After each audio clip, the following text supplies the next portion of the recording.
Welcome to configuring a MySQL database in Spring Boot. After watching this video, you will be able to configure a MySQL database in a Spring Boot application, customize settings for development and production environments, secure logs and handle sensitive data properly, initialize the schema for a database setup, verify the database connection by listing databases and tables, and perform basic database health checks. Spring Boot is a Java framework that simplifies application development by providing pre-configured tools and libraries. Spring Boot simplifies the process of integrating Java applications with databases, especially relational databases like MySQL. By leveraging Spring Boot's auto-configuration and flexible property management, you can quickly set up and manage database connections. In this video, we'll configure a MySQL database in Spring Boot. We'll cover advanced practices like logging sensitive data securely, initializing schemas for seamless database setup, and performing basic health checks to ensure a stable configuration. These foundational skills will prepare you for building production-grade applications. The first step is adding dependencies. To integrate MySQL with the Spring Boot application, you need to add the MySQL JDBC dependency to the pom.xml file, assuming that you are using Maven. The pom.xml file is located in the root directory of your project. The pom.xml manages dependencies, ensuring all the required libraries are included. The MySQL JDBC driver connects Java applications to MySQL. Define the database connection properties in the application.properties file located in src/main/resources. The application.properties file centralizes your application configuration. Spring.datasource.url specifies the database URL. Spring.datasource.username and Spring.datasource.password define the credentials for database access. However, what if you have different environments, like development and production? Spring Boot supports profiles to separate configurations for different environments. You can have different profiles for development and production.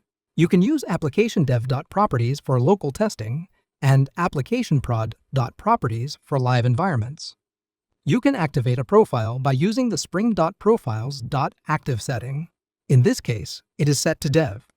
Next, let's look at setting up logging and securing sensitive data. Logging is essential for debugging and monitoring, but must be handled carefully to avoid exposing sensitive data.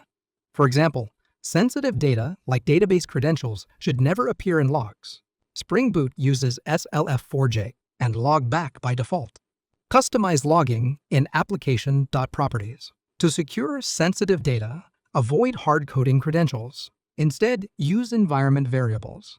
Export variables in your system. This keeps your database credentials safe. When logging is enabled, sensitive information such as database credentials, passwords, or tokens can accidentally appear in logs, potentially exposing the application to security risks. Here are some ways to mask sensitive data in logs. Customize logging levels. Reduce logging verbosity to avoid accidental inclusion of sensitive details. Use filters to mask data. Create a custom logging filter to identify and mask sensitive data before it's logged.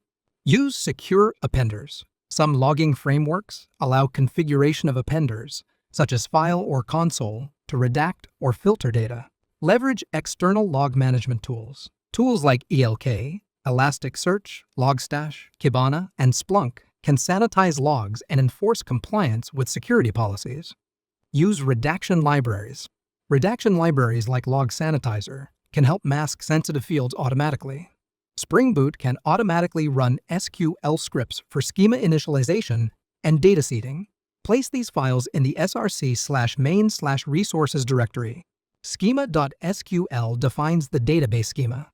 Data.sql seeds the database with initial data. Spring Boot automatically executes these scripts on startup. To verify the database connection, you can list databases and tables in the MySQL server. The code creates a statement with an existing connection to a database. The statement is then used to execute the query show databases. The result is stored in results set and then printed out to the console using a while loop. This is a simple way to ensure the code can connect to the database. To list the tables, First, create a connection to the database using the database URL username and password.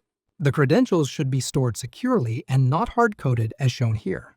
We are doing this for simplicity's sake. The code creates a statement with the query show tables, and the result is stored in the variable result set. A while statement then loops over it and prints the tables to the console. Spring Boot provides health checks via the Spring Actuator library. Add the dependency to your pom.xml. Then, enable the database health endpoint in application.properties. Access the health endpoint using the URL. Here is a sample output that confirms the database status is UP and the database is MySQL. In this video, you learned that Spring Boot simplifies the process of integrating Java applications with databases. The steps to configure MySQL database in Spring Boot are as follows. Add dependencies. In this case, we added the MySQL JDBC dependency to the pom.xml file. Define the database connection properties in the application.properties file. Have separate profiles for different environments. Set up a logger. Spring Boot uses SLF4J and logback. At the same time, mask the sensitive data in logs. Run SQL scripts for schema initialization and data seeding. Verify the database connection by listing databases and tables in the MySQL server. Perform health checks via the Spring Actuator library.